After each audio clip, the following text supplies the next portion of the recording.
What's up, A to Z Sports Live on a Thursday? Gonna have a really good show because I annoyed Easton, let's see, about what, 18, 15 hours ago with this show topic. I told Easton and Sam on a meeting yesterday afternoon that I have an opinion, and John is going to come out and say, stupid topic. We have to know if Levis is the guy.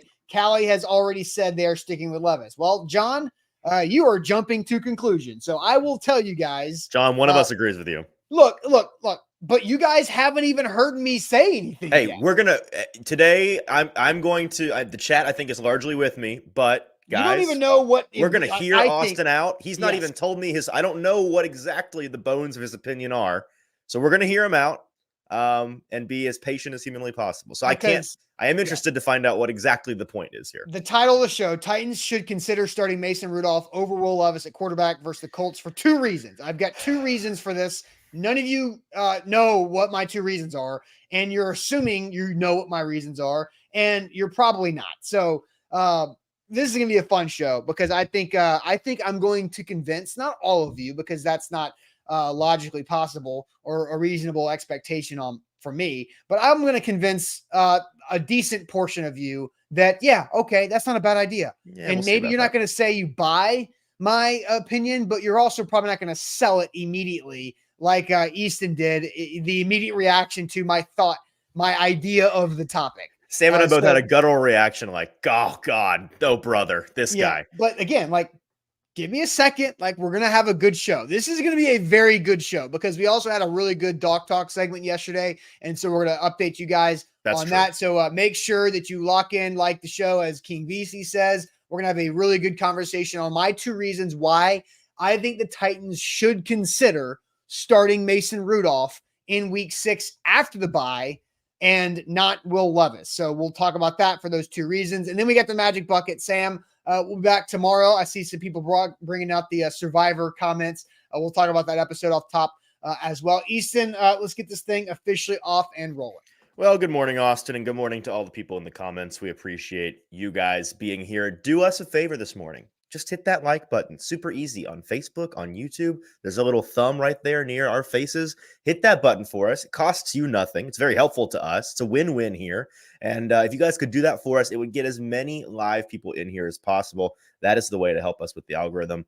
Also, join us in the comments. We want to hear y'all's thoughts on what should be a controversial topic this morning. After the Doc Talk, no controversy there, just getting smarter. That's a very interesting bit we're going to share with you guys from yesterday's Doc Talk. But then we'll get into the controversy, and I need you guys to tune in, fair or foul, on what Austin is going to present to us this morning.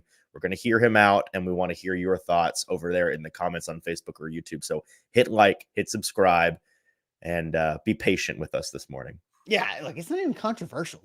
Just as Coach Max says, keep your powder dry. All right, let's get it going officially. Welcome into A to Z Sports, powered as always by the BetMGM app. I'm Austin Stanley. He is Easton Freeze, one of our Titans reporters for A to Z Sports.com. And we are Nashville's on-demand sports talk network, going live weekday mornings at 8 Central Time on Facebook, YouTube, and Twitch. Link to the show segment by segment on our Twitter X timeline. That's at A to Z Sports. And also, make sure you hit us up on Instagram, TikTok, and Threads for more great Titans content. You got to thank our sponsors because they make it happen for us, and they help out all of you, like Wilson County Hyundai. Make them a part of your new car buying process by seeing them in Lebanon or online, wilsoncountyhyundai.com. The Bone and Joint Institute, boneandjointtn.org, the region's destination for comprehensive orthopedic and sports medicine care. Farm Bureau Health Plans. Get better with Farm Bureau Health Plans by getting a quote to lower your rate. Get better coverage. FBHP.com/ATOZ. And TDOT making you part of the solution to keep Tennessee beautiful and end littering across the state by visiting them at nobodytrashestennessee.com. So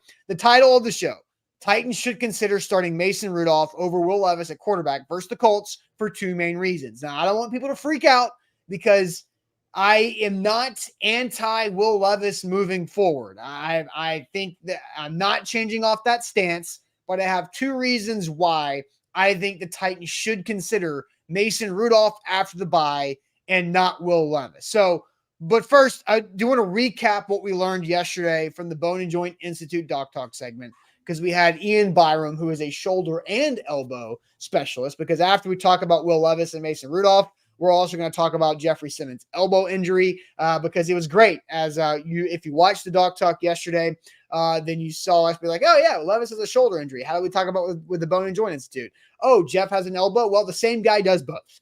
And so that was kind of a Divine perfect providence. setup, wasn't it? Yes, it was great. So I'm going to play this first clip from the Doc Talk segment, which I thought was brilliant because we all were watching Monday Night Football, seeing Levis with his helmet on, looked like he wanted to go back in the game so badly. He was throwing the ball on the side, just like so anxious and eager to go play. But the Titans didn't let him do it.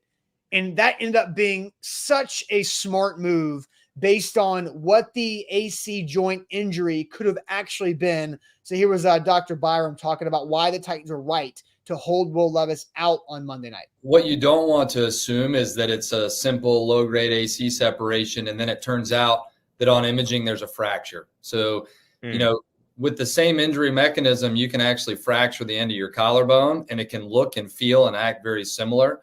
So that's why we typically want to get imaging before we just put somebody back on the field if they have an AC injury. That being said, once the imaging is done, if it proves that there's not a fracture and it's not a high-grade injury, this is something that as pain tolerance improves, we can often get people out on the field relatively quickly as compared to other types of injuries. So is it just a pain tolerance thing? Does it impact your arm strength, your range of motion, or is it really just what you can tolerate?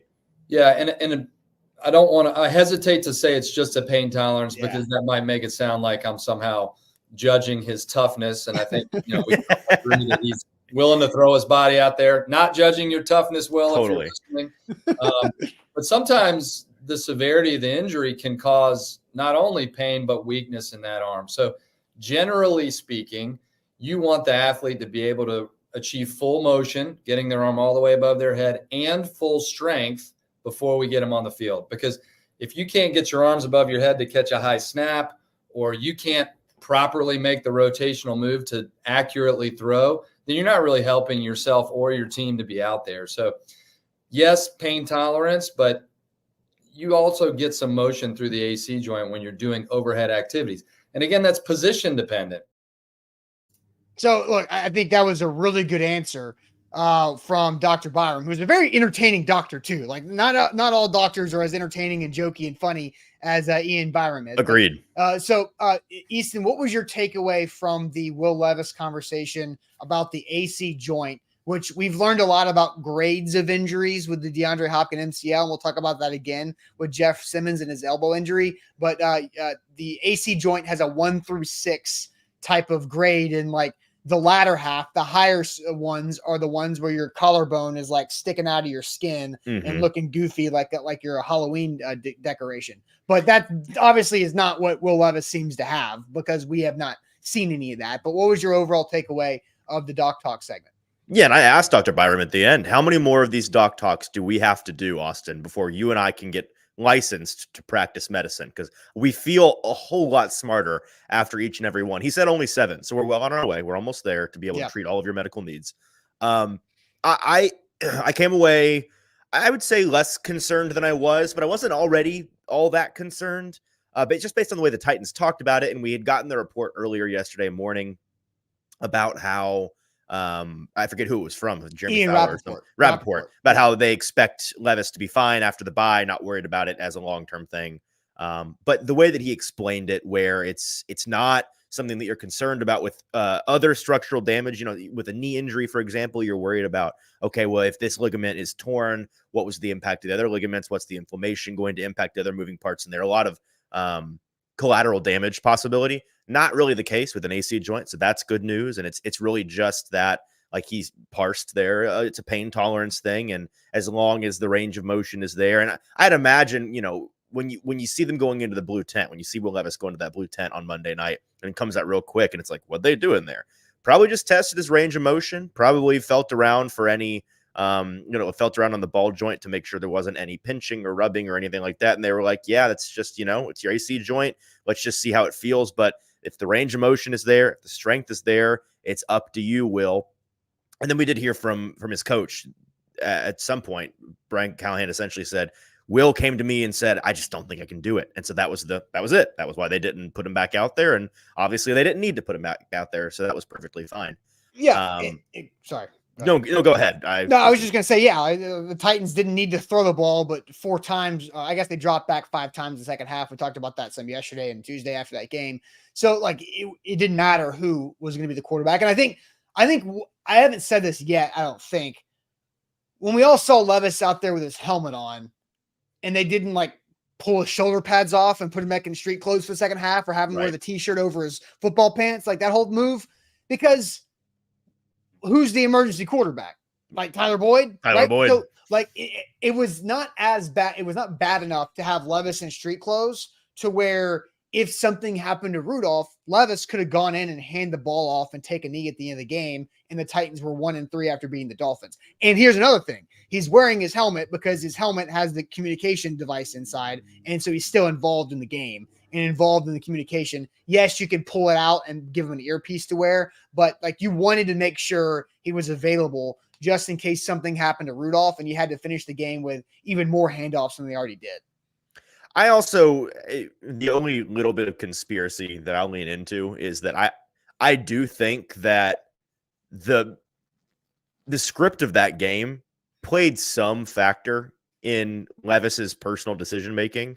We know he's a tough as nails guy, and I think some fans might deem him a little bit, certainly not lacking in self-confidence. Sometimes maybe a little bit overconfident and over zealous in what he thinks his ability is. And I think if that game had somehow gotten out of hand for them in the second half, which obviously it never came close to, but if, for example, they connect with Tyreek Hill on those 80-yard touchdowns that were there for the taking and the game gets tight, or the Titans turn the ball over, fumbled in the running game, and it became a Chicago situation, really, then I don't think I think Levis with his shoulder pads and helmet on over there would have started to think like, I don't know, man, I might could go back in there and throw the ball a little bit.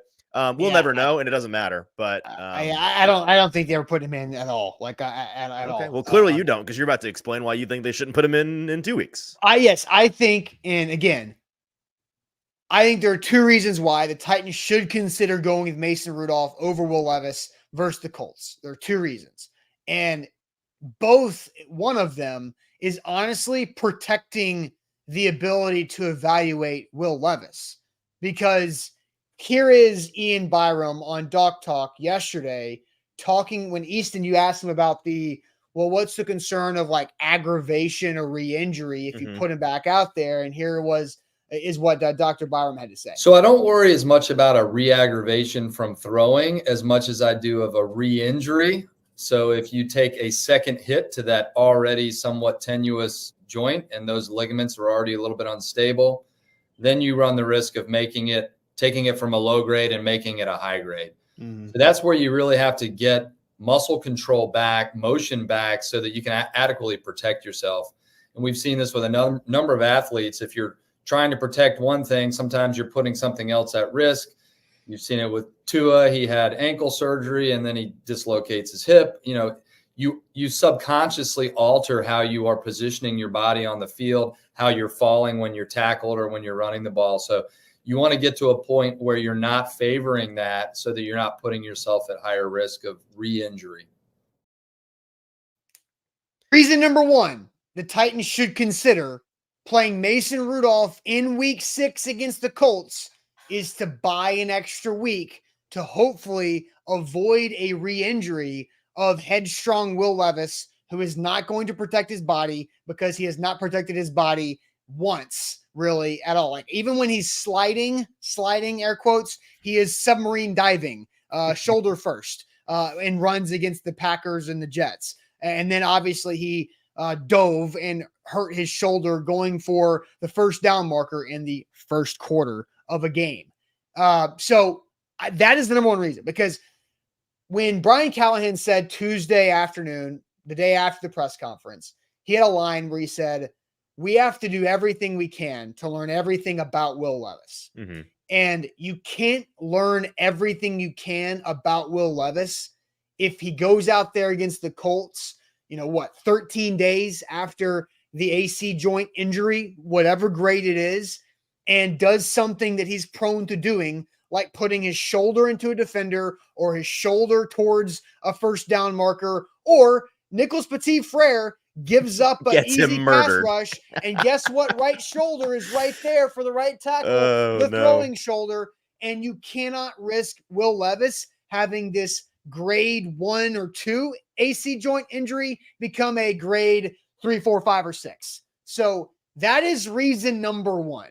You do not want Will Levis to get further injured and re-injure this thing to rob him of more evaluations. Because what happened last year, Easton? Will Levis gets an ankle injury towards the end of the game against the Panthers, I believe. The Titans won that game.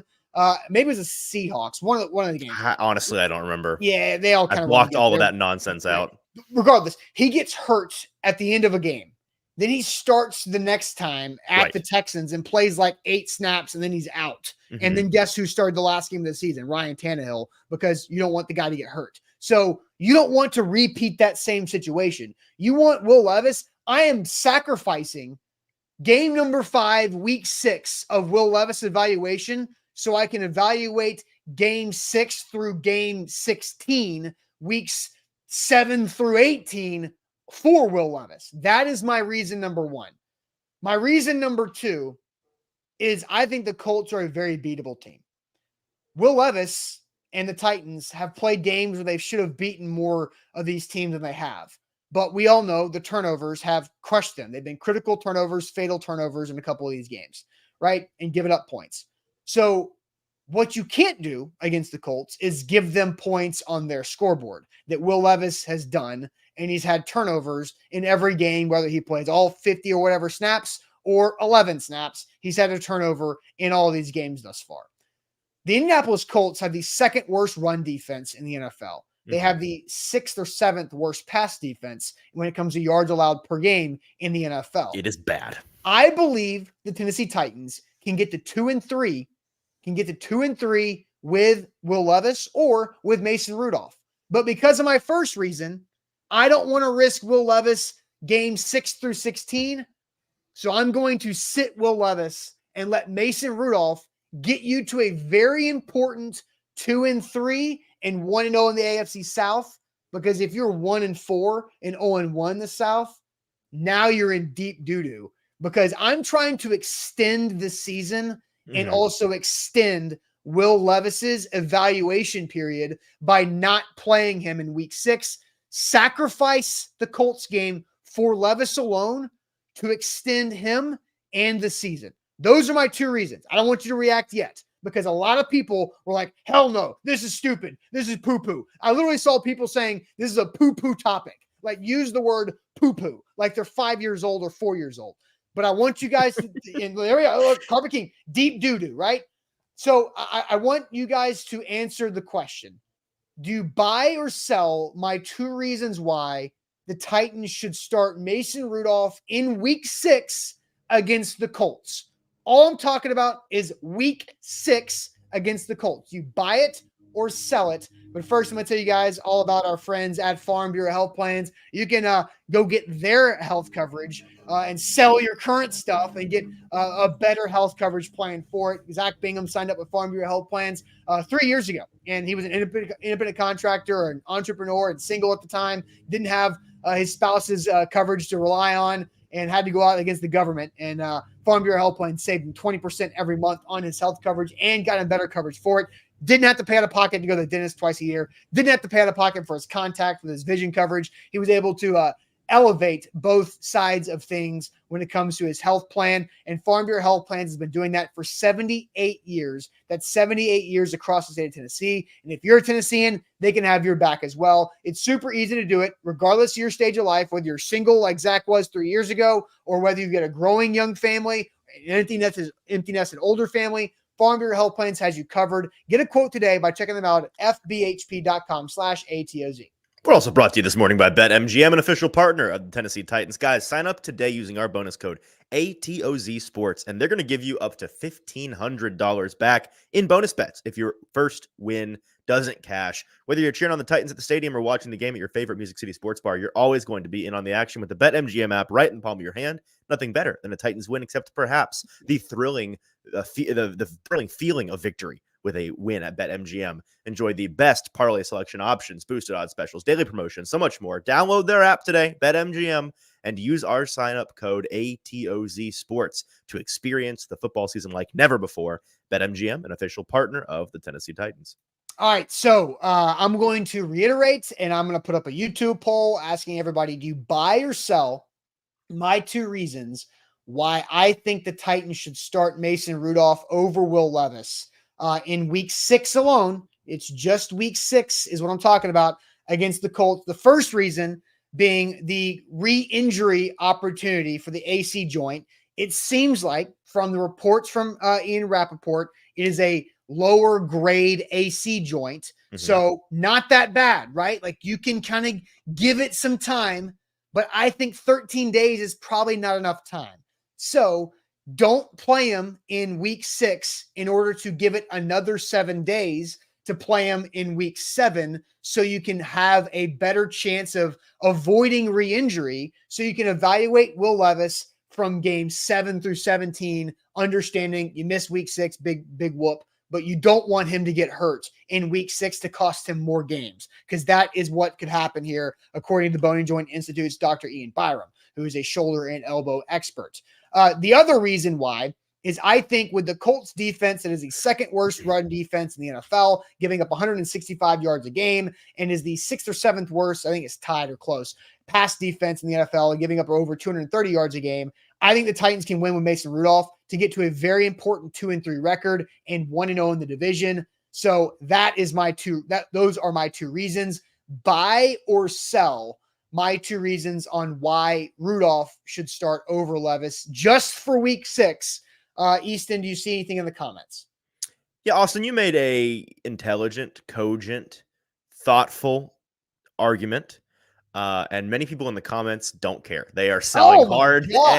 And Deborah and Ron are all selling. You did win a couple of folks here, like Willie, who says they're buying it after hearing you out IR with the hard sell on that argument. Maven is buying it. A lot of doo-doo mentions since you brought that up. I saw somebody say there are a lot of 10-year-olds in this chat. Perhaps. Good morning, kids.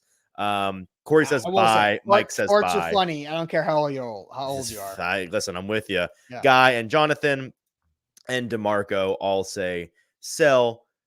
A couple of more buys from JoJo and Top Tier and Jackson and Ramon, and Lee says sell. Take my money.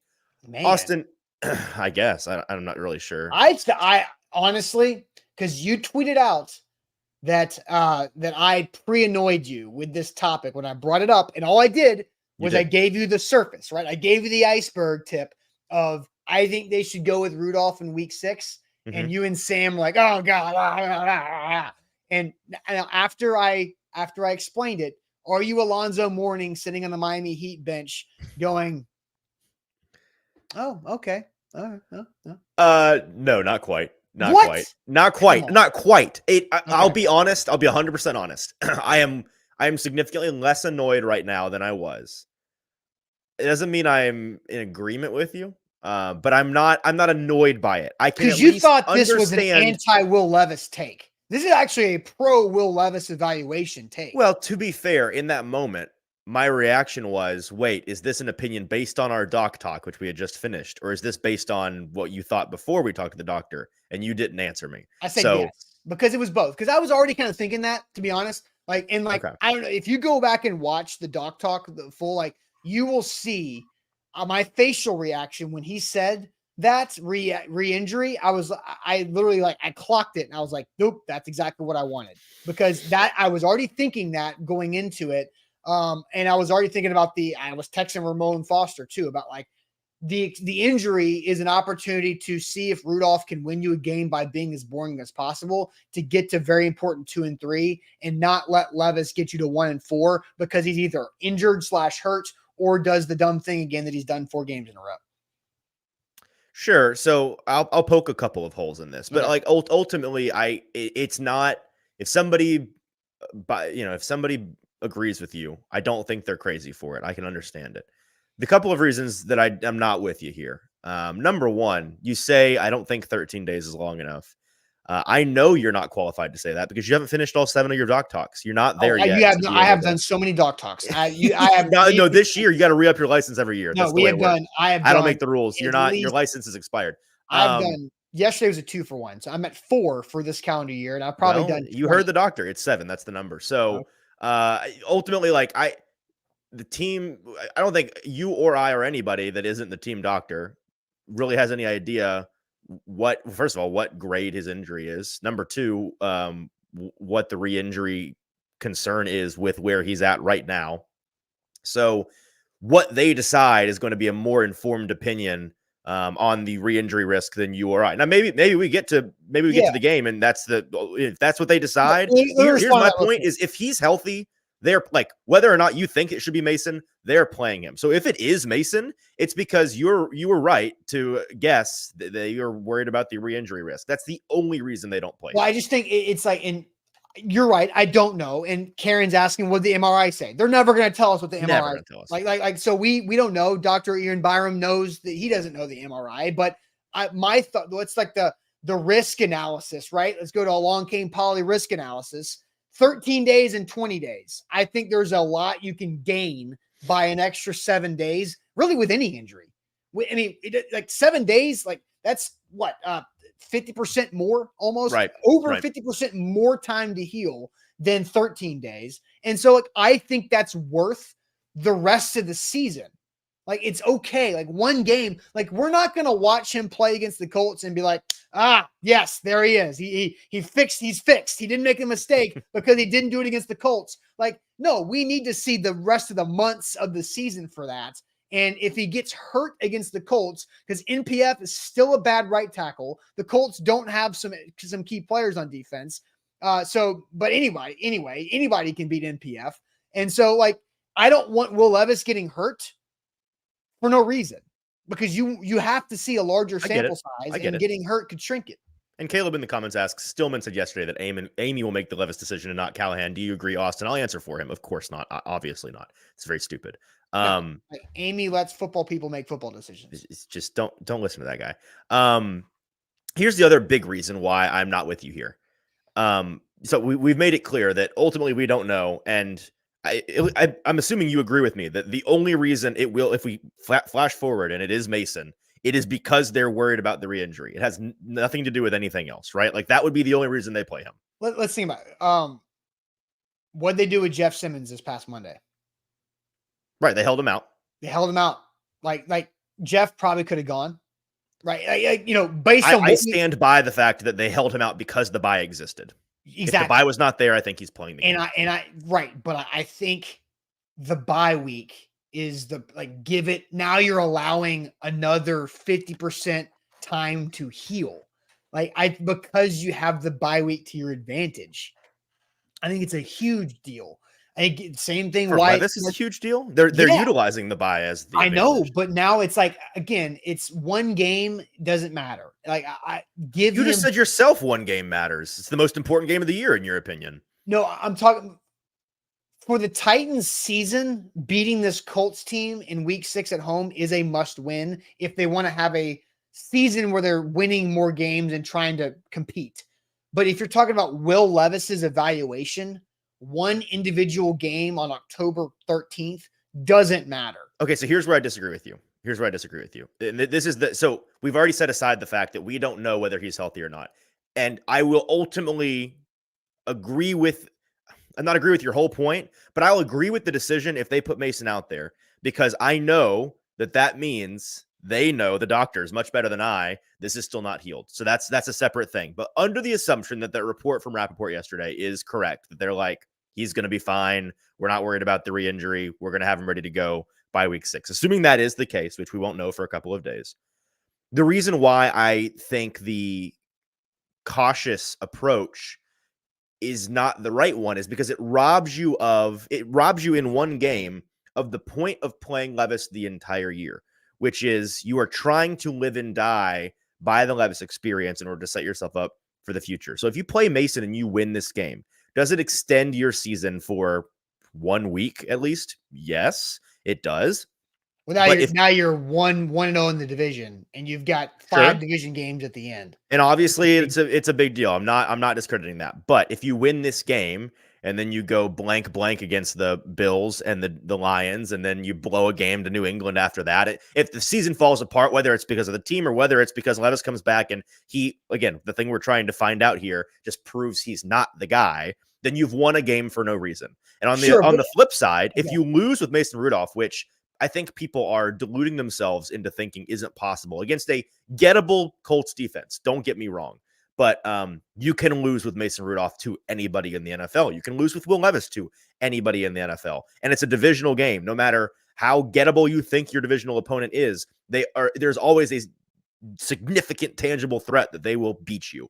So losing that game then with Mason Rudolph robs you of finding out whether or not Will Levis could have won you that game, which is an important data point in the ultimate evaluation. So I get that, like, it was one game, there's 17 games, whether they win or lose it at the end of the year, it's not going to be the biggest deal on the Levis evaluation. It can be the difference between, the first overall pick and the 4th overall pick. It can be the difference between the 9th overall pick and the 14th overall pick.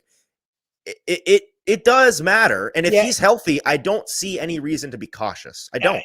Because I want to see him, because I think I've told you guys, whether it's you, Sam, Zach, whoever I'm talking to, like, they're going to play Levis the entire season unless he's hurt.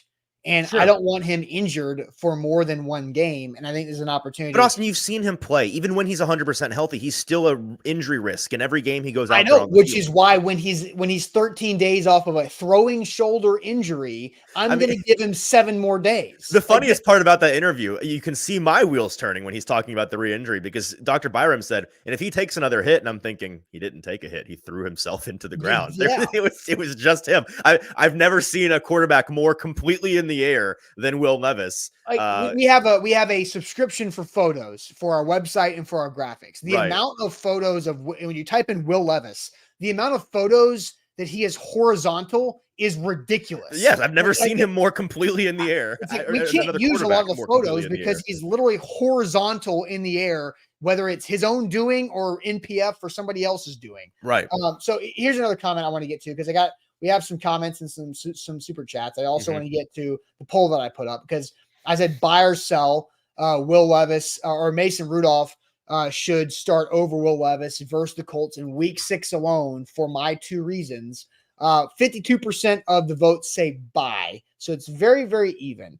But I did want to get to James Patrick. Says, Austin, just admit you trust Mason over Levis.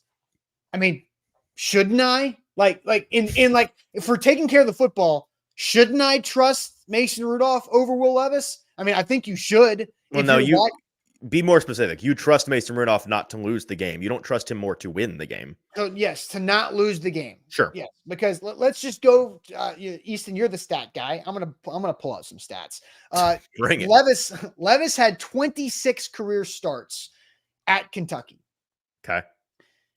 He had 17 fumbles in those 26 starts. Not all of them lost, but but still, that's putting the ball on the ground a lot in 26 games. He also threw 25 interceptions in those 26 games. That's a lot of putting the football in risk in 26 Daniel Jones games. numbers right there. In college, he accounted for a 3.4% of interception rate on his career pass attempts in college.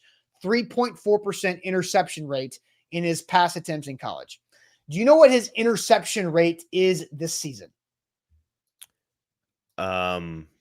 Well, it's like 2 a game, right? So over 6%. Yeah, I was about to say double what it was in college. Double what it was in college. And do you know what the acceptable interception rate for highly drafted quarterbacks are coming out of college? I'm going to say it's less than that, Jim. Less than 2%. So Will Levis nearly doubled the acceptable interception rate in college. And this season, he's nearly double his unacceptable interception rate from college. Yes. And if we want to continue to take specific parts of the draft evaluation to steelman our arguments about Will Levis today, we can do that, but it's still again, irresponsible. But it's still like there's 17 fumbles and 26 starts. He has 10 fumbles for the Titans. I get it, but it's silly. You continue to pick little bits of the draft eval to steelman your arguments today. Okay. If you want to go to the draft eval, let's do the whole draft eval. You want to sit for the next hour and go through the whole thing? Was Kyle Phillips a good punt returner? When he caught the ball, yeah, but no. Was Kyle Phillips a good punt returner? Ultimately, no. He lost his job. Why? Because he couldn't catch the football. Sure. Right? Sure. If you're a quarterback, you cannot survive if you keep giving the football away. Yes, you can. The second best quarterback in the NFL by far has one of the highest turnover rates of his every year of his career. What do the Buffalo Bills honestly have to show for it? A buttload of wins, and they happen to play in the same timeline as Patrick Mahomes. So the same thing that every other AFC team has. Not much, practically nothing. The Bengals got lucky one time, so nobody has anything. It's a false dichotomy. No one has anything to show for it because the Chiefs exist. But at the same time, Josh Allen has Superman capabilities. He does have kryptonite that has turned the football over. But you're the one making this false equivalence that if you turn over the ball, you can't be good if you turn over the ball. That's the point you're making. So that's the only reason I bring up. Will Levis is not good, and he turns the ball over. How did we get to this based on the Mason Rudolph should play because of the injury? Because where are you going with this? What's your point? I don't want to sit here and really debate this. Because yes, I trust Mason Rudolph, who is boring, to not lose a game over Will Levis, right? Like because we should. Because Mason but that's Rudolph, not the point of the season. I thought we established. I understand. That's not the point. I understand. So why are we talking about whether we trust him not to lose the game? Because there's a million quarterbacks in the league I trust not to lose games, but they won't win games. And then I know, which is why I think coming off of an injury, 13 days removed from a throwing shoulder AC joint injury, I think it's smart to give Will Levis an extra 7 days to heal that throwing shoulder. Very important. Not an ankle, not his other shoulder, his throwing shoulder, not an abdomen, not a finger, his throwing shoulder. Give him 7 more days and then let Mason Rudolph try to get you to 2-3. And I think that's a guess on your part at best because you and I don't know what the situation is. Well, of course. But here we are on Thursday, October 3rd with a bye week, 10 days. Next game's 10 days. And this is my opinion on what I think the Titans should do. My response to you is I don't know whether you're right or wrong. We'll know when the doctors make their decision in 7 days. But this is my analysis of what I would do, where I would err on the side of caution because I want to see Will Levis play 15 or more games this season. And if he gets re-injured with this AC joint throwing shoulder situation, then he might not play. There's a chance that he could miss more games. Yes. I clearly don't see it as big a re-injury concern as you. Okay, I also don't see it like in the if going into every game healthy or not, we're putting the Will Levis injury risk like on a number on it. If I see it in every game as like a 33% chance, and because he has an AC joint injury, that raises it by like 5%. That's not a big difference to me. I'm going to ask you another trust question about Will Levis. But first, I want to tell everybody about the Bone and Joint Institute. If you had look, don't roll your eyes yet, Easton here. But if you have an injury, and if you haven't being annoyed about this episode, if you haven't watched the Bone and Joint Institute Dog Talk segment from yesterday, go check it out. It was very, very good, very entertaining and informational on both Will Levis's AC joint and Jeffrey Simmons' elbow injury. We'll still talk about Jeffrey Simmons here in a second, but injuries happen in life just like they do in football. So make sure when you get hurt in life, you know where to turn to. And that is the folks in Franklin at the Bone and Joint Institute. Book an appointment online when you need them, boneandjointtn.org. We're also brought to you this morning by BetMGM, the sports book born in Vegas, folks. If you use our sign-up code ATOZ Sports, that's the bonus code that's going to get you up to $1,500 back in bonus bets. What does that allow you to do besides just insure your bet? It allows you to go and make a bet that maybe you otherwise would. Be a little reckless, be a little irresponsible, because that bet's insured, baby. So go bet something that you feel in your gut. Maybe the numbers don't back it up. Maybe your eyes tell you this is a bad idea, but your gut says we could get rich off of this. So give it a try and get that insured bet with this bonus code A2Z Sports. All right. So right now we're talking about the situation. I think the Titans should consider starting Mason Rudolph in week 6, just week 6 by itself. So Will Levis can get an extra 7 days of healing his throwing shoulder. And then the Titans could potentially win a game against a very bad defense with whoever's at quarterback, to be honest. But I think Mason Rudolph, I think the risk makes sense to sit Will Levis, try to win this game to get to 2-3 with Rudolph, and then let Levis get healthier. Because here's the trust question I want to ask you now. Not about his turnovers, not about his ceiling or whatever as a quarterback. Okay. But do you trust Will Levis in the moment to protect his injury 13 days after it occurred? Like, do you trust him to go into that game knowing I can't dive for the first down?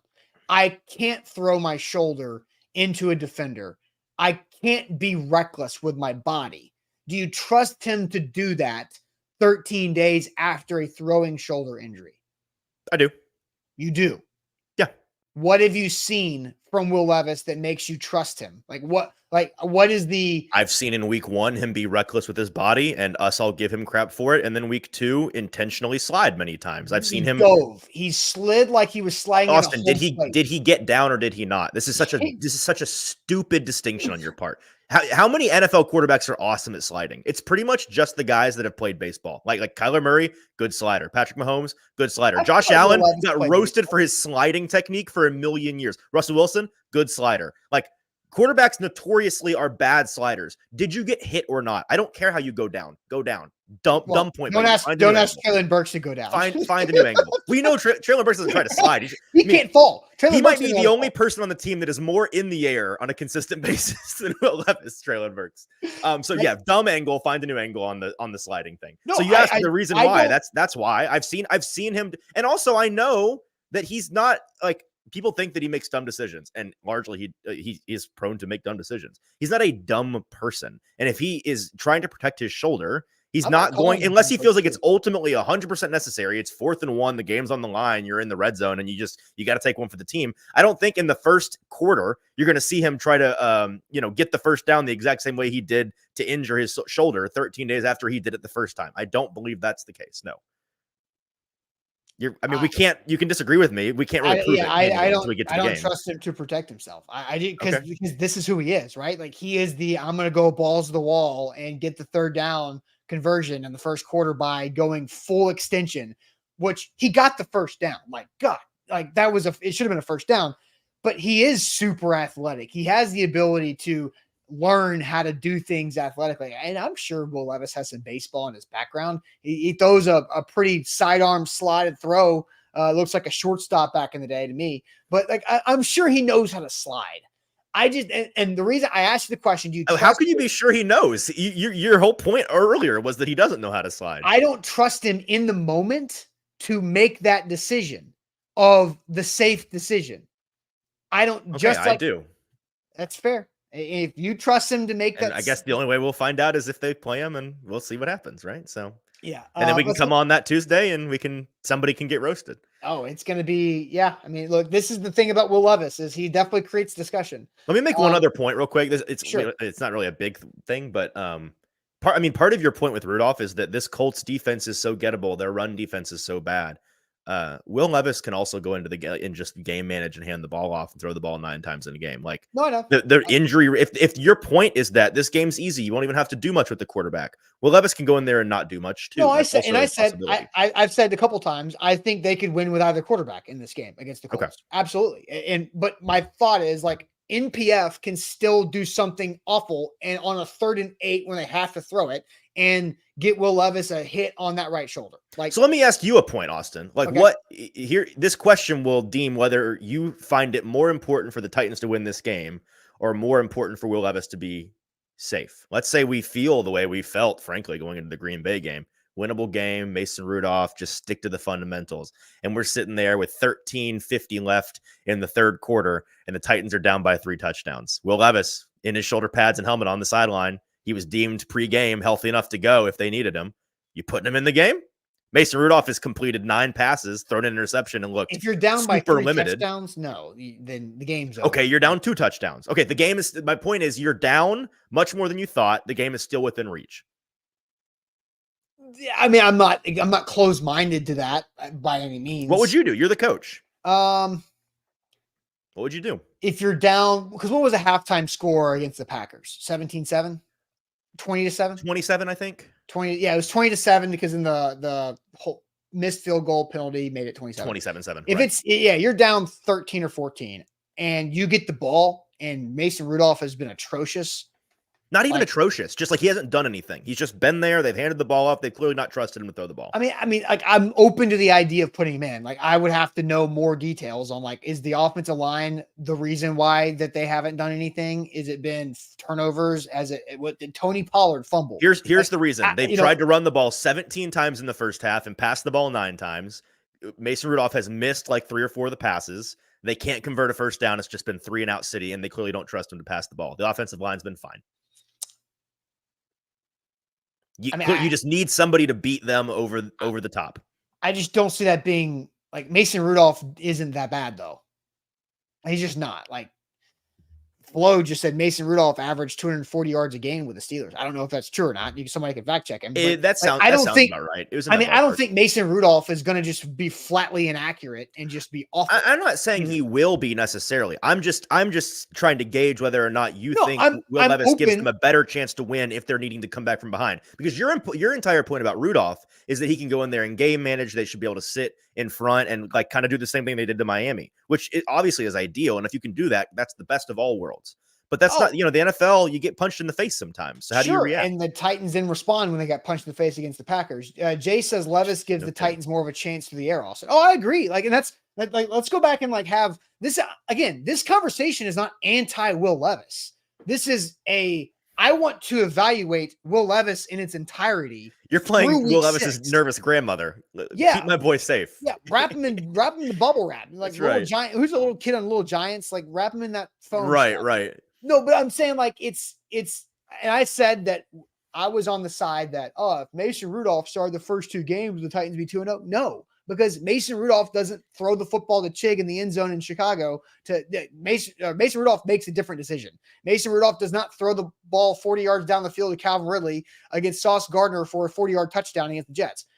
He doesn't. He checks it down somewhere. That's Will Levis. I actually do think they win in Chicago with Mason Rudolph. I think they lose handily against the Jets. I think they win one more game with Mason Rudolph. I'm saying I don't think it's as easy as saying. You're right about that. It's not that easy. Will Levis will take more risks. Well, because everybody's idea of Mason right now is that it's the same thing that Will's done, just minus all the stupid mistakes. It's not, man. Like I understand nobody wants to hear about the good things Levis has done because he's made bad decisions that have made those good things not matter. But if the entire point is that all Mason is just taking out those bad things and it's the same, man, Will Levis has made a lot. I can go do it. I'm not going to because this is dumb, but I could go make a tape cut up right now of a dozen plays that Will Levis has made this year that Mason Rudolph isn't making. Totally. And I agree. And I like my whole take is not anti-Levis. I want to see Will Levis healthy because again, like I think we still have the comment from Brian Callahan from Tuesday. This whole argument, by the way, is not anti, because I saw a lot of people when we got off the beaten path here talking about the Levis evaluation, people saying Easton just doesn't get it. If Easton needs all the games to understand if Levis is the guy, that's not what we're sitting here arguing this morning, guys. We're not. And so like, I don't know when you say Easton doesn't get it, I don't know what it is you think I don't get. Our point here is not that Levis needs to play because he's the franchise quarterback. The point is he needs to play because that's the game plan for the season, good or bad. Sure. All right. So here's Callahan on the plan for Levis this season from Tuesday. Picture Levis over Rudolph this season, getting to know everything you can about Will, finding out if he's your guy long term, giving him a chance to develop and get over the youthful mistakes and all of that. Is that accurate? Yes. View of how you guys are looking at it? That's exactly how we look at it. And I appreciate Mason's professionalism. I appreciate how prepared he was and ready to go into the game. But Will is our starting quarterback. And I said it last night, and I'll reiterate it again, that when he's healthy, he's starting. And hopefully he's healthy for Indy and we're ready to roll, and he's the starting quarterback because it's hard to play quarterback in the NFL, as everybody knows. There does take some development. Guys make young player mistakes. You see it all across the league right now. And we're going to find out everything about Will that we can, and he's going to continue to grow and get better and play better. He needs to play better for us, and at the end of the day, I believe that he will, and that's where I'm at with that whole thing. There's no controversy. There's no second guessing. That's what's happening. So that's probably as clear as I can state it. Very clear. Like quarterback is hard in the NFL. It takes time. Will Levis needs to play better. He needs more time. And we have to find out everything we can about Will Levis. Hey, by the way, sorry, I didn't mean to cut you off. Go ahead. No, you got it. Well, I was just going to say at the end of that clip, he says there is no controversy. Another risk here. You want to create controversy? What if Mason comes in and he rocks? What if he's awesome? You're going to create the Titans. There's nothing Mason Rudolph could do in that game. He could he could look awesome. He could throw 4 touchdowns. It won't change the Titans' plan going forward. Right. But it will change. It will make fans rabid. It will be a nightmare from a narrative standpoint. Maybe. But you really don't think there's a no? I mean, it would. Yes, definitely. But look, Will Levis came in and threw 4 touchdowns in his first game. Now half people hate him. What does it matter? How long does that last? They didn't that week. They thought he was the Messiah. Yeah, I know, but how long is that going to last though? Because I think most people know that Rudolph is not the franchise quarterback, and I think I would hope. I try to couch. Some really don't, man. We got some super chats to get to here in a minute. Yeah, we do. Mason could be the guy. So there's a difference of being like, oh, you want to see Levis or any quarterback play through being hurt, right? Like, yeah, sure. There's a difference in being tough and stupid. You can be stupid when it's your throwing shoulder. That's being stupid. There's a type of hurt that you don't want to. Exactly. Yeah. Anthony has a comment that I want to get to. Then we'll get to some super chats. He says, I think Austin is wrong though. We don't need Levis for 15 more games. You play Levis. If he gets injured, fine. We're done with him. No, I think I think what Anthony just said is the absolute worst case scenario. Yes. Because if Will Levis gets re-injured, the Titans have to go into the next season being like, well, we got 13 to 15 games on him. Like, do we really know? Because if he re-injures his throwing shoulder and it needs surgery, like Dr. Byram said, AC joints have grades 1 through 6, right. 1 through 2, generally fine. 3 is kind of that in between. 4, 5, 6, you probably need surgery. Right. If you need surgery on that throwing shoulder, then Will Levis is cooked for the rest of the season. And that is because now you're in that type of quarterback purgatory of not knowing who your guy is, and the clock is ticking on that rookie contract. It's just $9 million over 4 years. This, what Anthony says, makes me right, because that's the worst case scenario that he just laid out. Yeah, I'd be coming on this show saying the Titans need to go find a quarterback worse than Mason Rudolph if that's the case. Like, keep Mason the backup. Go find somebody that will lose you games in that. Bring in Josh Dobbs again. Let him run around and pander to Vol fans and go. Oh no, but he'll win some games though. That's the problem. Anthony's message there is a poorly veiled take that you're like, that's a poorly veiled opinion that you're already done with Levis, which Anthony personally, it's fine if you are personally done with Levis, but they're not going to adopt that mentality because they are super not done with Levis. So that's silly. No doubt. All right. Let's go ahead. Hey, look, Kendall, I got one more. Okay, Austin, you might have just won me over. One by one. Y'all are making Austin's day. One by one. All right, let's go to some super chats. Jeffrey says 2 reasons are: 1, Levis sucks; 2, Levis really sucks. Those are not my 2 reasons why Mason Rudolph should play against the Colts. Big Ten Jeff, who is Elks in disguise on YouTube, is a Colts fan. Easton, you'll get to know Big Ten Jeff a little more. Hello, but he says Colts run defense has been much better the last 2 weeks. I mean, yeah, it has been, but better from being like absolute. Right. Yeah. It was a flaming dumpster. We've extinguished the flame, but it's still a dumpster. It still stinks. Yeah. There you go. Andre says, he's selling my idea only because it means Levis could play bad enough for them to go quarterback in the 2025 draft class, which is a no-go for Andre. As long as Levis is gone in 26, he doesn't care. So Andre has been, as he follows it up, he is driving the Arch and Nico 26 train. Choo-choo, sell the farm.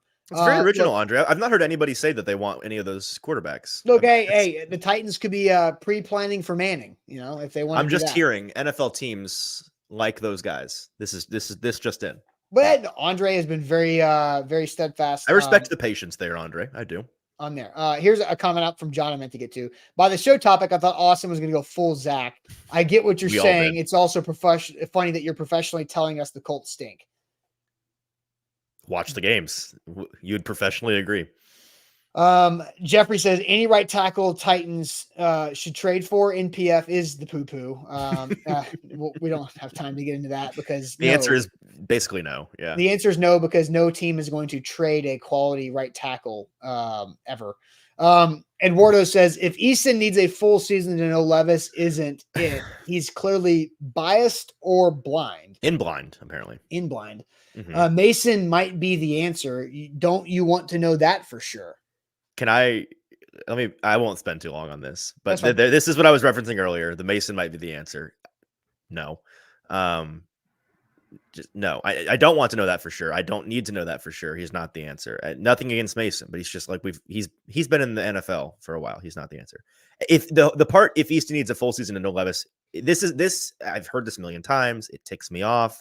My point is not that I'm still holding out all of this hope that Will Levis turns into the guy. My point is twofold. One, I don't care whether he turns into the guy or not. If he doesn't, that also serves the purpose for the team long term, losing the games. Winning the game with Levis or losing the game with Levis, that's the point long term. The second point here is I get fans just in their gut feeling like, okay, I don't need to see anymore. I get that. I do it. We all do it. You've seen enough. You've made your mind up. That doesn't mean it's not foolish when it's an investment as large as quarterback and something like that. Yes, maybe probably 9 times out of 10, a guy that looks like Levis, you can go ahead and safely say not the guy.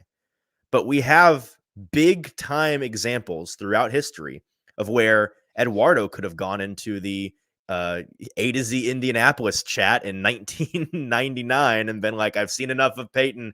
He's not the guy. And you would have been too early on that. Could have done that with Josh Allen. You would have been too early on that. You had to have patience. Who have been the best 2 quarterbacks through 4 games this season in the NFL? Sam Darnold, and you're probably thinking Baker Mayfield.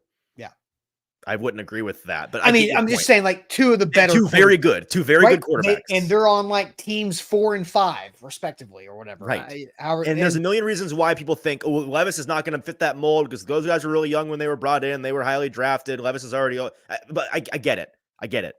But people break the mold sometimes in the NFL, and I think just generally speaking, to your point, Austin, we're seeing more and more that quarterbacks maybe need more time than our microwave culture has tried to push these guys in immediately. And we're seeing more guys start to figure it out late in their career. Yeah. I don't care about quarterbacks' age. I really don't. A little bit, but I don't care about, I think it's overblown. Yeah. I think you're more mature at 24 and 25 than you are at 21, right? Okay. That should be a positive in my opinion. Sure. I do. And quarterbacks can play into their 30s. We've seen that a lot into of their different 40s. times. I mean, that into their 40s is just like 2 guys. Near their 40s.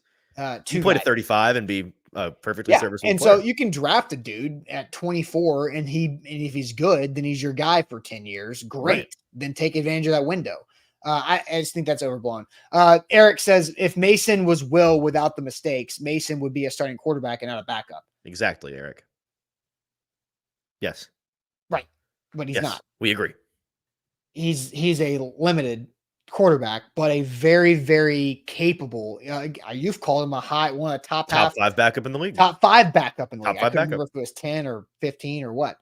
But yeah, Mason Rudolph, very quality backup quarterback, which is a great thing to have. Mm-hmm. All right, let's go ahead and get to Jeffrey Simmons here. And we still have some of his elbow situation to get to as well. Doc Talk was fantastic yesterday. We got a 2-for-1 with Jeffrey Simmons' elbow injury. So we'll get to that, but real quick, you can be a part of the solution to end littering across Tennessee. Did you know over 88 million pieces of litter across the state's roadways, and TDOT spends $23 million every year cleaning up that litter, and it's still a huge issue. We can all be a part of the solution, and that's by making some lifestyle changes. One, it's stop littering. Just don't do it. And a lot of litter happens from driving down the street and your truck bed doesn't have a tarp over it and stuff just flies out unintentionally. Well, there's some ways you can protect that. You can also pick up litter when you see it. You can join local cleanups across the state, locally or regionally, and maybe take your kids out there for some volunteer experience as well. TDOT does it all to make it super easy on you, because all you have to do to get started is visit their website for their campaign, NobodyTrashesTennessee.com. It's NobodyTrashesTennessee.com. And as always, we're brought to you by BetMGM, the sportsbook born in Vegas. Guys, use our bonus code ATOZ Sports to sign up today for up to $1,500 back in bonus bets. The only thing better than a Titans win is winning money on a Titans win, and the Titans are back in the win column. So it's time to use that bonus code ATOZ Sports. Sign up over at BetMGM. Get that app, use the code, and get your bets insured. BetMGM, the sportsbook born in Vegas. All right, make sure you hit that like button too. Like the show, like the show, like the show. Let's go back to our Doc Talk conversation and Dr. Ian Byram on the injury to Jeffrey Simmons' elbow. We'll just play Jeff actually first. So we've got that video. Here's Jeff talking to Titans media from Toronto Davenport. Really friendly fire, of course, but I had a ligament that had tore my ligament in my sure everybody heard of the Tommy John with baseball players. I had that injury, and most of the time we don't really talk about it, but I mean I'm good now. We're going into a bye week, but like I say, it was one of them injuries that they thought it was just best for me to not go out there and put myself more at risk, knowing that I probably couldn't protect myself in a certain situation. But like I said, I'm ready to go for the Colts. I know I'll be ready to go for the Colts. Still got a little way to go with it, but like I said, I'll be ready. So he'll be ready to go against the Colts. Now let's go to Dr. Ian Byram about what this elbow ligament situation is for a guy like Jeff. So much like your knee, which is also a hinge joint, you have a medial and a lateral collateral ligament. And so in a pitcher, which is how this got its name, Tommy John was a pitcher. If you have repetitive high velocity throwing, you can have a pop or an injury to that ligament. In a non-throwing athlete, we almost the majority of the time treat this non-surgically, and we allow this ligament to heal much like you would treat an MCL injury in a knee non-surgically. So the way we treat it is very similar. We brace it and we provide ways to give stability and external support for that ligament. And so we see a lot of football linemen wearing knee braces, even prophylactically. You'll see that for prevention of MCL or LCL injuries. Same concept. Oftentimes we can brace these types of injuries and get people back out on the field pretty quickly.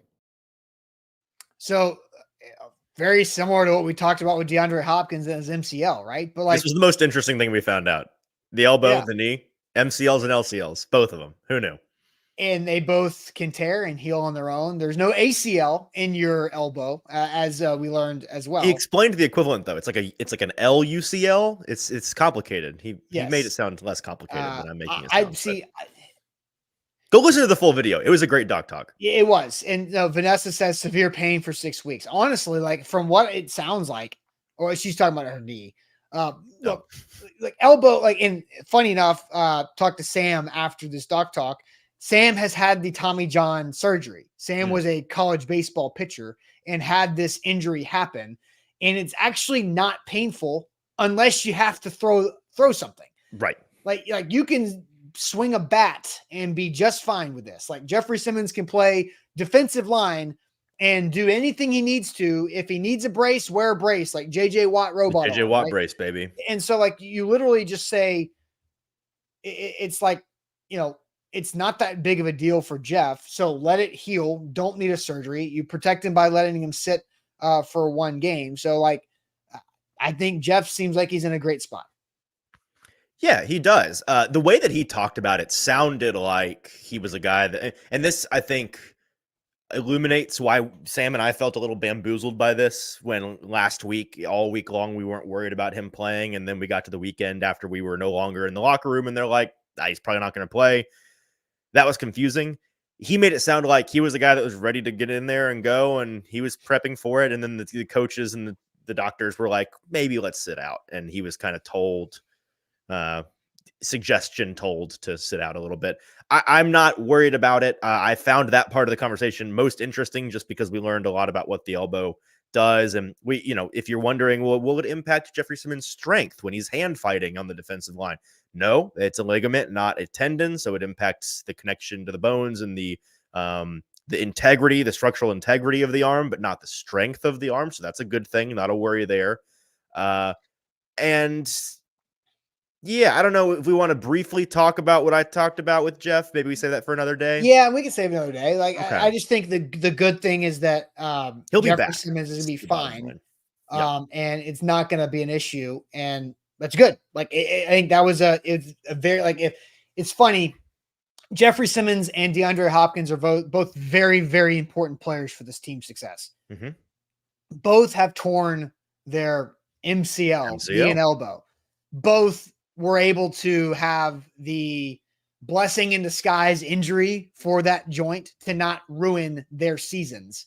DeAndre Hopkins, I think, is getting healthier and healthier by the day, by the week, it seems like, and Jeffrey Simmons should follow suit. So I think that's a pretty good deal overall. So non-throwing athlete, you don't really need that UCLA. I keep wondering, whenever I say UCL, A just follows. It just happens. Sports guy. What can I say? You're a sports guy. I've been saying it for my entire life. All right, Easton, let's go ahead and flip over the magic bucket and end this godforsaken. We don't have much time left today. Do we want to just yes, we have to. We need to get out of here. It's been a doozy of a day. Let's just make it even more awkward and more anxious. Right.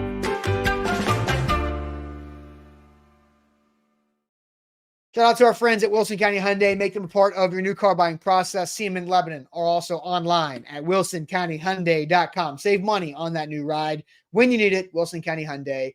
Say hey to Pain Bone for us out there. Okay. Jeffrey says, Austin skipped my super chat. Did I? What was it, Jeffrey? No. Easton read your super chat. Which one, Jeffrey? The one you read it in real time. Like you worked it into our about Mason potentially being the guy? Yeah. We read that. We talked about it. We didn't skip it, Jeffrey. I didn't agree with it, but we did read it. We absolutely read it. We read all the super chats. I just didn't read them when the super chats because we had already read it. Right. You don't get your super chat read twice. Send another one. This is for you. Great. Ooh. Don't do that. Do you know your school's fight song? No, because I went to Belmont and they don't do sports like at all. So no, I didn't go to really any sporting events. Not my thing. Belmont does sports, basketball. They do basketball and that's about it. And I didn't really. Pretty good. Belmont soccer, both men and women's, pretty solid. Sorry, let me reiterate. They don't do sports that I'm inclined to attend. Football. They don't have football. That's the main one. But I mean, like good basketball I would go to. Belmont has great basketball. I understand. I mean, like the atmosphere. Good team. Have you ever been to an actual Belmont game? I hear that it's like relatively tame. I grew up going to Belmont games when they were NAIA, actually, back when I was a kid. I guess listen, I'm a football guy. I'm not built like that. When they were playing basketball, I was doing other things. So no, I don't. Okay. Maybe you need to pull another one. No, you're gonna have to learn it. Oh, okay. You're gonna have to learn Belmont's. I'm a classically trained singer. This is not hard for me. So next week you will sing. Are we sure they have one? We will. If they don't, then we'll go high school fight song. Are we sure they have one? Yes, because it's awful, and they forced it upon our game. They must have quit because we went to the same high school. They must have quit forcing that on the students by the time I got there because I don't know what it is. Yeah, we went to the same high school several years apart. They absolutely had. I went to the badminton games. That's what I was busy doing at college. All right, so that's for you. Belmont fight song. Let's find out. Yeah, I'm assuming the rest of the prompt was sing it to the crowd. Right? Yes, it was sing it. I think I've already had this. Belmont fight song, Go Belmont Bruins. Okay, there is one. Yeah, so you can learn that over the weekend. That's your bye-week homework. Sick. Yeah, what was your, somebody asked how many years apart? I was class of 18. 10 years. I was 2008. Old man Austin. I have worn a wig before, so I don't have to do that again. Jake says, Austin knows Rocky Top. They play it every time the Vols pass gas. Well, did you know, Jake, that Rocky Top is actually not the Vols fight song? So joke's on you, Jake. Would you be able to sing the Vols fight song from heart right now? No. Okay. I could probably hum it, but that's not what I pulled for the bucket today. What's the most embarrassing fashion trend you used to rock? I'm trying to decide if I've had this one for me because I've got a good answer. Sam did this recently. Jack did this. I don't know if I have. Okay, well, hit me. I can share mine if you need no, because it'll go back in the bucket and then you'll have your chance to share yours. I wish I'd have gotten that one. Here's to having it in the future. I don't do Thursdays usually, so I may never get it. Yeah. Well, based on last night's Survivor episode, we might have a new Thursday into show segment when Sam's on. Bring back an oldie. Okay. Bad fashion trend. Easton looks 53. I do not look 53 years old. Ooh, Matt has a If great I idea. look 53, I look awesome for 53. This is why you need to write the names on the back of the paper. The people that would be Not a a bad great idea, idea. actually. Man, why didn't I think of that? Start today. Bork says Austin wore jorts. Not to be funny at times. Do you ever rock a fedora? No, I'm not a hat person. I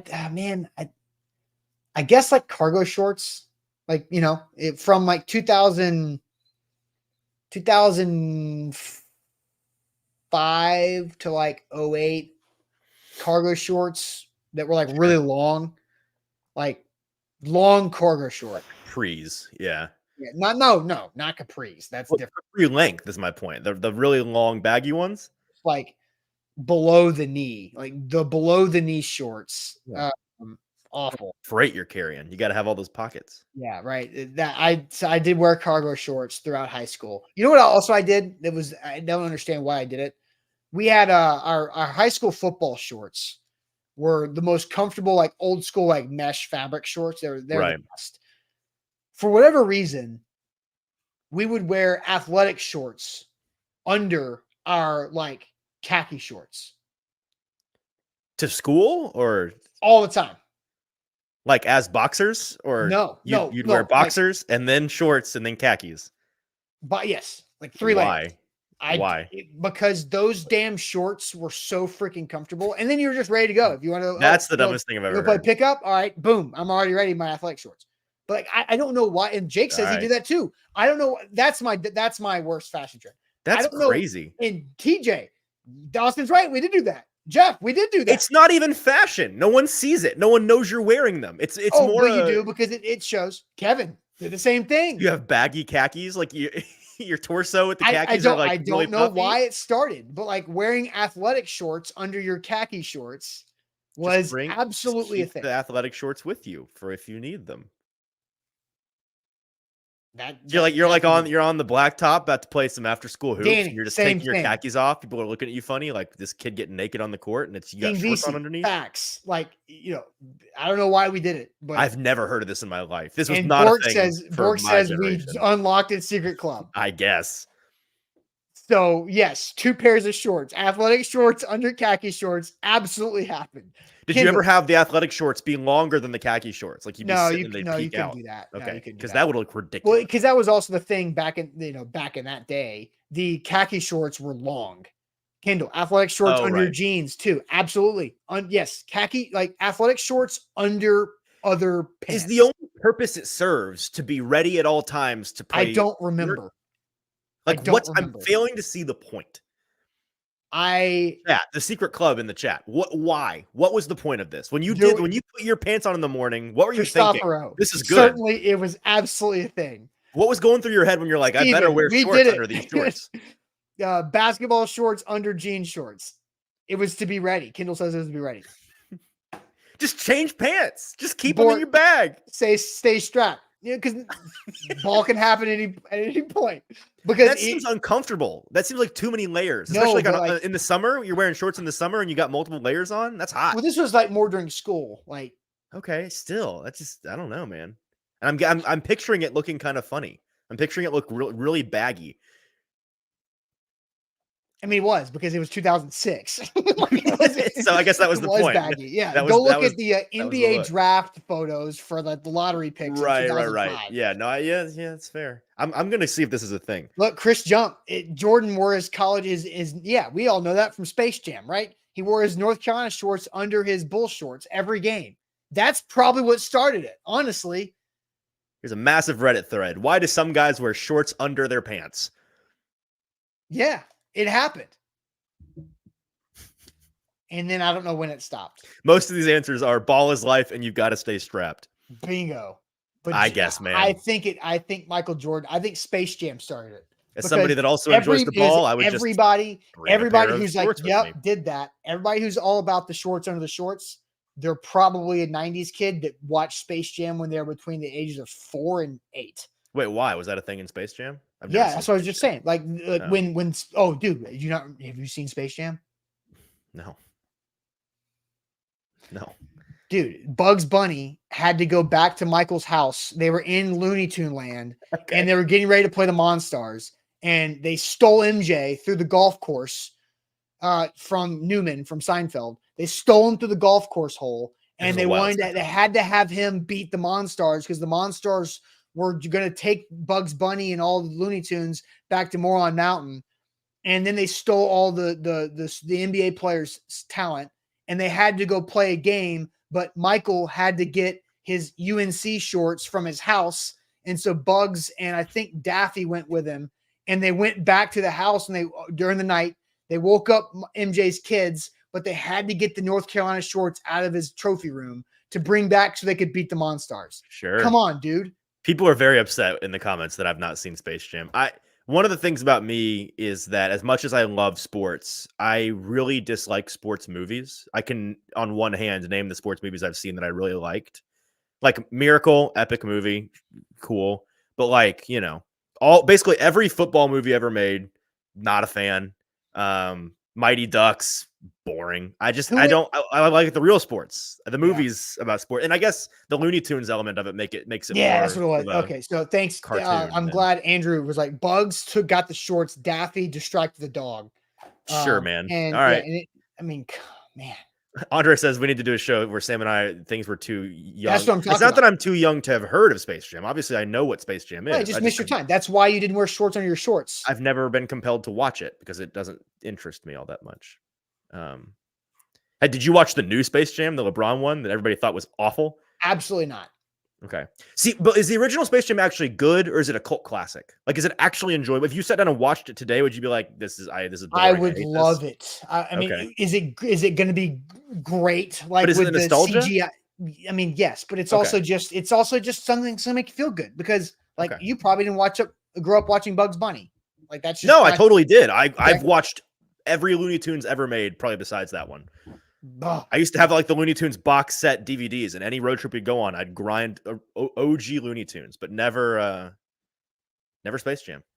And there's comments talking about Sam doesn't eat fruit. And look, I'm not like that, man. If you watched Survivor last night and you heard Sam say, "Yeah, I've never had watermelon," you probably like, "Yeah, we've talked about that on A to Z before." And see, I didn't tune in until about 30 minutes after. Here's my experience with Survivor so far, because this is the first season I've ever watched it. I really enjoy Survivor, the back hour of it. The first 30 minutes where they're not doing challenges, they're not voting anybody out, and it's just like human interests, petty drama. I couldn't care less about it. Not trying to yuck Sam's yum. He loves it. Cool. Not for me. So yesterday I just tuned in right at the start of the challenge. I really enjoyed that episode because I didn't have to listen to but I did hear. So what did he say? He's literally never had watermelon. He's never even tried it. It's not that he doesn't like it. He's never tried it. And their tribe was so confused. And he was like, he's been around watermelon, like cookouts or whatever. He's just never decided to try the watermelon. Such a benign thing. He said he had a raspberry once. Once a raspberry? That's much more obscure than a watermelon. Watermelons are in everything. He'd also never heard of broccolini. Yeah, people are calling me a zoomer in the chat. I'm an old soul when it comes to these things. Sam is very much he goes to Chipotle about every day for lunch, and that's what he sticks to. And guys, by the way, ask Sam about how much money he spends at Chipotle. It's an interesting topic. I won't say any more about that. But just do some digging there. Hey, Sam, how much money do you budget for Chipotle? Ask him that question. Jake has no one ever heard this saying? Every time I say this, people give me a weird look. Yeah, you've never heard that? First time. Yuck somebody else's yum? I mean, I get it. But I just never heard it.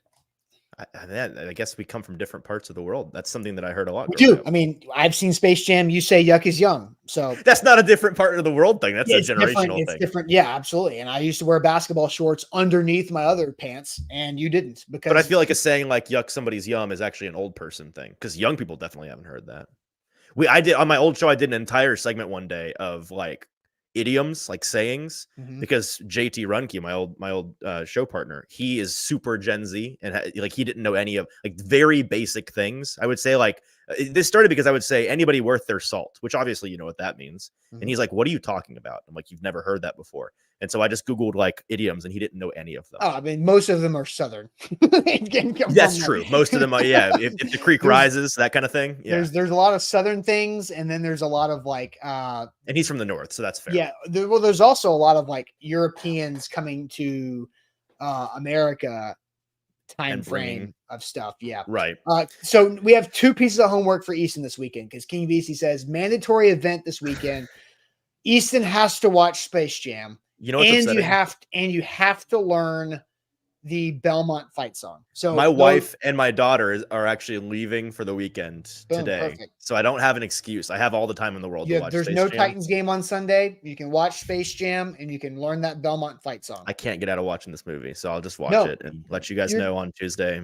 I'll give a book review or a movie and then review. and then you can maybe try to wear basketball shorts under your shorts at practice next week. Just show up to the Titans facility with a really baggy I mean, pants. I wonder how many Titans players in the locker room did that. Probably Honestly, Morgan Cox. might make this a question. I just go around and ask everybody. Is this a thing you used to do? Did you do this thing? Right. Yeah. Next week I might see what the Titans How have to about say. this? Because the Magic Bucket was actually initially created to ask Titans players these types of questions. Oh, really? It was like, here's your question. You have to go ask Pre-COVID. people. Yeah, pre-COVID. Yeah. Gotcha. But Okay. Well, COVID we'll see. time. Maybe that's what we do. All right.